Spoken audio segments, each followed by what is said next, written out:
gentlemen ndopepe pamozonzwa angu semunhu mukuru wabuditsa maexhaust zvatadza kumira buda zvakanaka. Izvi regai tisiire vanozviita vazviita nditi ndichitoti muri sei muri yeZimbabwe. Yes, zita ndiUncle Said. Yes, the only Zimbabwean uncle. So inzwaika nhasi pane zvandoda kuti muone. Muriona maweights awo hazvizvi zvekutamba nazvo handiti. So ndoda kumbokuratidzai team repanapa paThis Academy rinoita zvekujima. Ndatoneta guys. Nongosimudza mbichana wandaita ndatoneta. But pane vanhu vanoswera vachisimudza, vanoita ma-hours vachitraina vachisimudza ma-weights awo. So listen, if you are new, I can ask you to subscribe, turn on your notification bell so that every time we upload a video, you'll be notified.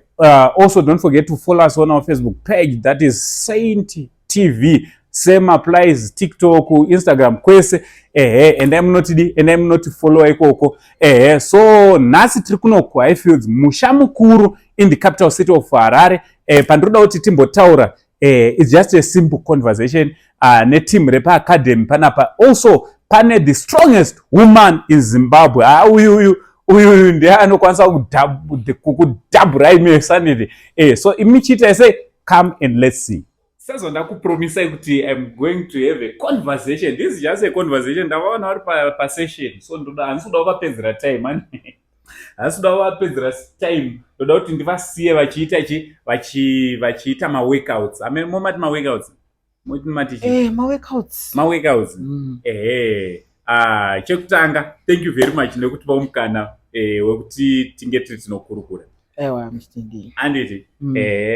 First and foremost, an introduction. There are a lot of people out there vanogona vasingakuzivei, vamwe vanenge vachingoona but vachishaya kuzoti who is this lady anoita basa hombe kudai. Zita renyu munonzani? Makazvarwa mugore ripi? Makakurira kupi? Right, nditwa Chido Mainzanisi. I'm a national powerlifter and Zimstrong woman, and currently the African strongest woman in number 21 in the world. Sadoti firinga. Anditi, usati manyire zvako anditi. Vanhu vane vachida kunzwisisa. Uri kutiwo in Zimbabwe are the strongest woman. Yes, the strongest woman. Pama competitions ese awakaenda. Yes. Ndiwo uri kungotora mukombe. Ndini. Usadaro. Nemu Africa, singogumira muZimbabwe, nemu Africa. Aiwa, usati manyire ku Africa. Tati muno muZimbabwe. You are the strongest currently. Yes. Kuroti ndiwe champion. Chimuti chiri pano. Alright. Sorry, handisikuda kumuprovoka ndizoti anogumbuka kusvika paukaramba kumpusha. Ndomwe muri kuona bhodhi yangu neyake. And Chido, you are currently also the strongest woman in Africa. Yes. Ndowakatora mukombe wacho. Ndakatora turi 2. Alright. Muna April. Congratulations. Aiwa. On that. And it. Right. Chituudza. How old are you? I'm 29 years old. Yeah, usadaro. 29. Just 29 chete? Yes, 29. Ungamboite strongest woman in Zimbabwe and Africa. Munhu anongori ne 29 years. Chipo, ndo patinoti chipo. Alright. Tuudze. Wakakurira kupi? Just a brief. Kuti wakurira kupi uchikoro ukaenda kupi ende wakazoziva sei kuti simba ritorimo mauri? Ndakurira muno Highfields musha mukuru. Alright. Ndoma ndakakurira muno. Ndakutanga muna 2016 chingofarira zvongomhanya chingoita zvema-aerobics. Alright. Saka ground randaitrainera papati pamazigwa. Ndopandaitrainera chingomhanya zvangu. Saka ndiende kumba ndopfurira nepana paacademy. Ndopatino mukoto kuti topfura tiro shortcut kuenda kumba. Apa ndopane gym yacho. Patiri papa. Alright. Saka ndaingopfura. Ivo wakatori muna 2019. Then mukuru panapa chairman Black Moses. Alright. Vatondiona muna 2020. Vatoti yo yakunewo. Saka ndakatovhunduka ngati monyeri ndidedzaini. Kwakanaka pamwe ndapara mhosva kana friend pasiri. Then vandatoenda zvikanzi iwe urifanira kujoina powerlifting. Tikati inini nezvandiri izvozvo. Zvikanzi ufanira kutopinda powerlifting. saka vana kuzvitoro semahumbwe nevana kuti alright genditese ndizongouya. Saka pandakauya kutopinda mujimu machoona mune mazimonya wena ndakavhunduka. First day varume ndingori ndega mukadzi ndakavhundutsirwa wangu zvokuti ndakatombeta time futi ndisingauye kujimu. Ndavhundutsirwa nemamonye waya. Vatazodzokera futi 2021 ndanoona futi Black Moses chirema 1 chine simba bvatoti kwewa usoti wakuuya seiko kupowerlifting. Takakuti uya kupowerlifting kati ndakavhundutsirwa chini mamonye emujimu saka ndakutotya ndakutokwata. But ndakazongozvipira ndikati ndikuzvishingisa bva wandipa coach nyasha. Ndiona kusvika uchingotsvaga chiri mujimu amwe sisiyana nawo. Saka ndakatanga kunditraina ma2021 chitraina 2022 vanatoenda mumacompetitions. Vanatosvika ndichotora gold ndopana ruziva kuti ndokwangu panatora gold. So first competition yawakaenda that was 2022. Iri yepowerlifting. Alright. Takatongosvika takatora chimuti chikanzi ungori kupi pesa apa ndikati ndandiripo banda sezoti ndozvandiri.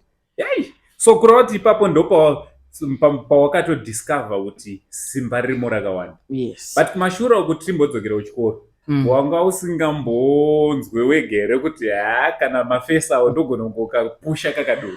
Kuchikoro manje vanhu vaingonditi chivhindikiti vachiti aiwo kana kuprofunda musoja kana mupurisa. Vaingoti chibhodhi chako chingoro femu so unofanira kuto musoja kana mupurisa chivhindikiti ndichitokura handiti. Alright, so rakonda kuenda kupersonal handiti because muroad maunofamba vanenge vachida kutozoziva kuti is chido taken, engaged, married or in a relationship. In a relationship. So rako ndiri kuda kudzika muchana handiti ndotanga ndaapologiza kamuri kungoona munhu wacho asiyana nevamwe ana Peter vatinee tichidherera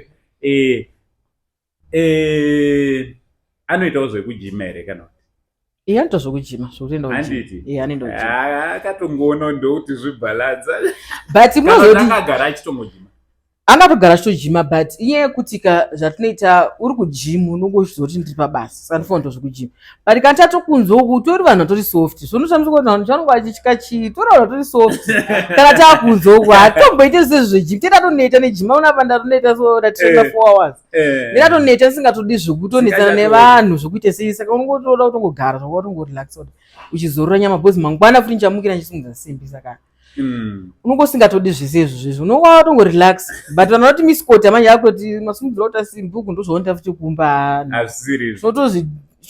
tinotozvisiyanisa zvinhu izvozvo kana uri kujimu itozvekujima kana wakumbo kana ndakumbo am relaxed ndiri chido handisiri strong woman handiti so iwo pakutraina kwaunoita I understand kuti munhu unotraina nevarume kunyanya handiti vanokutreatawo sei? Vanokutreatawo as an equal here kana kuti vanoti this late then vanenge vachingokupa kuti maweights oto echidzimai?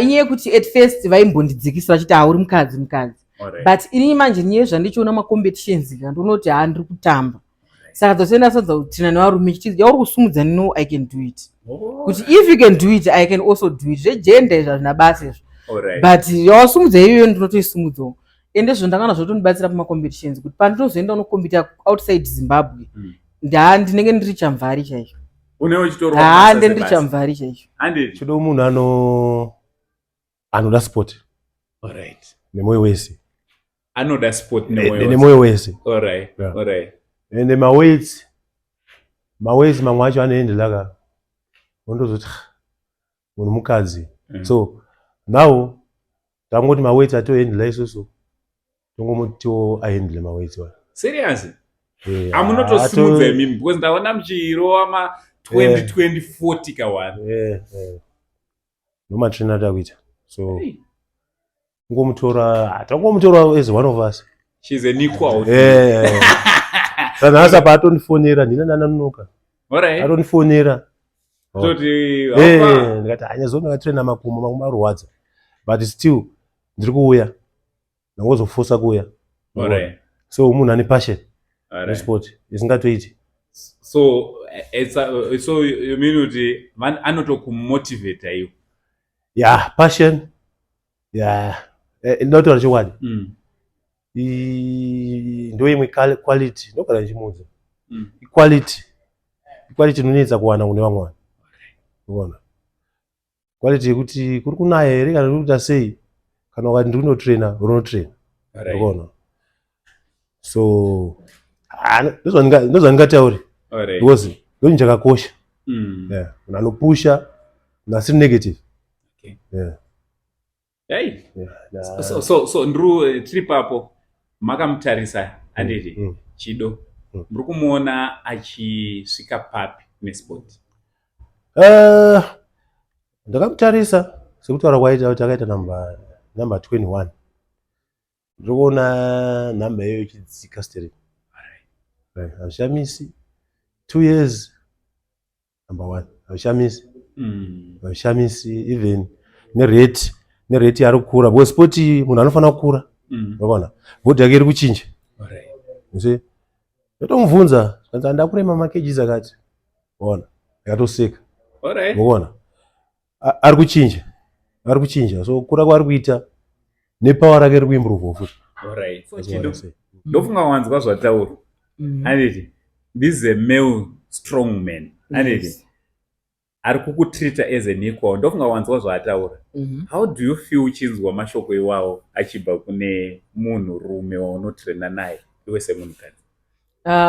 Nezvaataura, I feel motivated and being loved. He's my colleague because uyu abva kutaura panapa that he is the currently strongest woman in Zimbabwe. Strongest man in Zimbabwe. All right. I can say because so the champion. The champion. Wow. He's also a champion. Wow. Saka yeah, I feel motivated because pakuti shotraina tese tiri ma-strong men and women takasangana tichimotivatana tichipushana tichiita sei zvokuti uyu akati ndaneta ndiri kuti shamwari wedzera apa. Saka zvine zvitonakidza inenge yakutotanga is like a hobby but tichizototena we are pushing ma-trainings. Kunze uko kune vakadzi nevasikana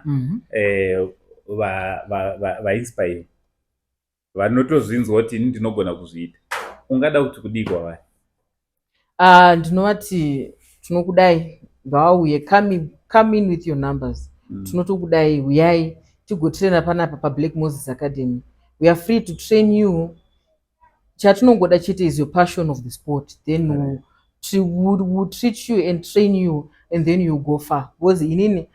Because I was the first one in Zimbabwe to break a record for the strongmen. And also kusvika kuma-worlds ku-USA. I was not expecting to kusvika kuma-USA with the sport. And kana nichizviitawo and also you can do it. So don't be afraid and don't listen kunozvotara vanhu kuti this sport is for men. No, it's not for men. Ma-strong women akazara out there. Akazara muZimbabwe. We need more of strong women in Zimbabwe. Saka usatire zvotaura kunzi this sport is for men. It's not only for men but both of us, women and men. Here I am. I've reached the world and also you can do it. Yeah, tiri kupanzwa. So to the chairperson, the men who discovered you, ungada kuti kudii? Murume handizivi kuti ndomutenda nei because he has done a lot. He has done a lot for me. Tinoatenda zvikuru because he is a man with passion. Okay. Vanhu unoti this one munhu ane shungu nesport. Because chana vanhu vane shungu nesport is like kuti because I know pane mamwe magyms or mamwe macoach vanokuti bhadhara vanokuti tasei apa kugaya kuti munhu ungori munhu ane shungu nesport panoti maybe rushaya mari apatorina mari but nyoti ivo ndakaona kuti vane love nesport because havanyoconsider zvokuti mari inouya because he knows kuti money shall come kana ukaita chinhu with passion. Yes. Mari inouya. Saka nyoti vakangoona kuti munhu neshungu nesport vanokuguruma vagokutraina vagokuita sei unovandombokutraina zvototomboti murume uyu hamuvenga zvoti kazhinji ukavachema wakuda ropa sona monyesitobuti murume eka aiwa ndomutenda hangu kuti Mwari ngamukomborere because vanoita sahati yekuti munhu une shungu nesport not about money because he knows kuti one day Mari if you do inongozouya. mari inozongouya saka ndinoatenda hangu tati mungasunge pacheya sachairman muri sei chairman Black Moses? Thank you so much. Joapen. Thank you very much for giving us this chance. First and foremost, they would like to know your name and when did you start this sport? My name is Black Moses. Yes. I come from Manicaland. So in terms of sport, I started bodybuilding in 1988. 1988? Yes. That is exactly 36 years ago. 36 years ago. Wow. So ndobe ndakatanga mutambo we bodybuilder. All right. Then I also trained a lot vandazomboitawo Mr. Junior Highfield. Okay. In 1990, then 94 vandaita senior Mr. Highfield. Kubva ipapo kusvika nhasi hachichatorwa chichiri panapa. Okay. Yeah. Hey, muri kuramba muchingopusha. Tiri kuramba hedu tichingopusha nyangwe but handichakombiti. Alright. Zvinezvi handichakombiti. Ndakazoti fundei kwakuita zvekukocha nesports administration, coaching and sports administration. Saka ndozvenda kunyanya kuconcentrate nazvo kubva 2018. Alright. So today, when did you open this academy? Right, maybe tichatitorei time because kuti uzvinzwisise tofanira kupaka background information. Alright. Just in brief you say. Zimbabwe whole ndo pane Highfield Community Gym. Saka indakaona kuti wapfana vari kuuya vazhinji pacommunity gym vanongouya wototraina wotoenda.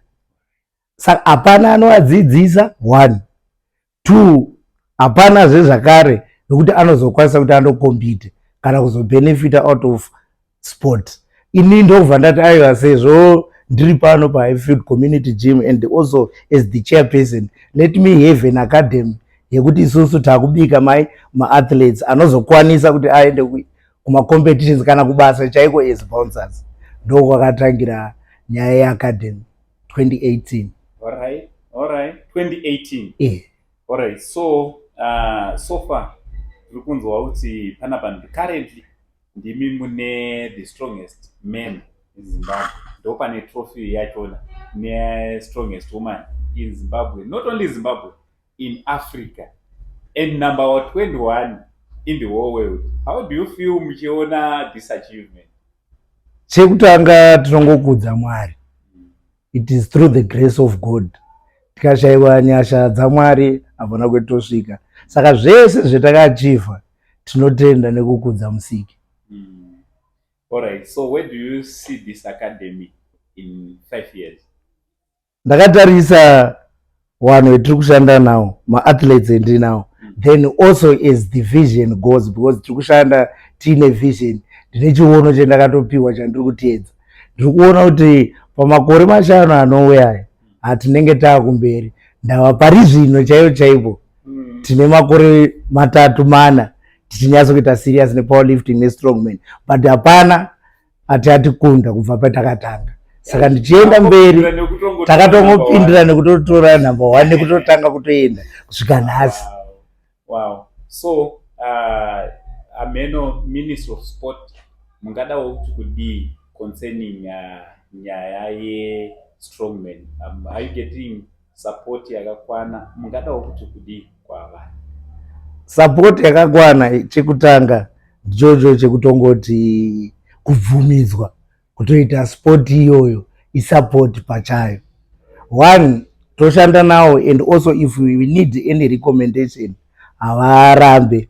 Uye sport code iyo strongman wakatotibvumidza kuti izerwe ndawo yakanga isiri registered muZimbabwe, asi nokuda kwekuti tane maathletes akaita seari pano ana Chido Otin, vanhu vakatangana natafadzo chinhu chakutomhanya. Saka that is the support that we get from them, and also vanotibvumidza kuti tiite maevents.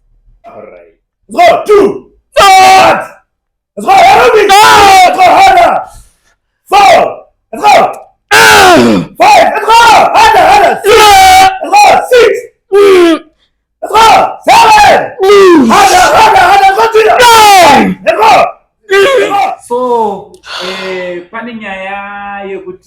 kune varume vataimbonzwa ameno vataimbonzwawo anditi vachinzi vanodhonza magonyeti, vamwe vachinzi vanodya mukondo wesadza.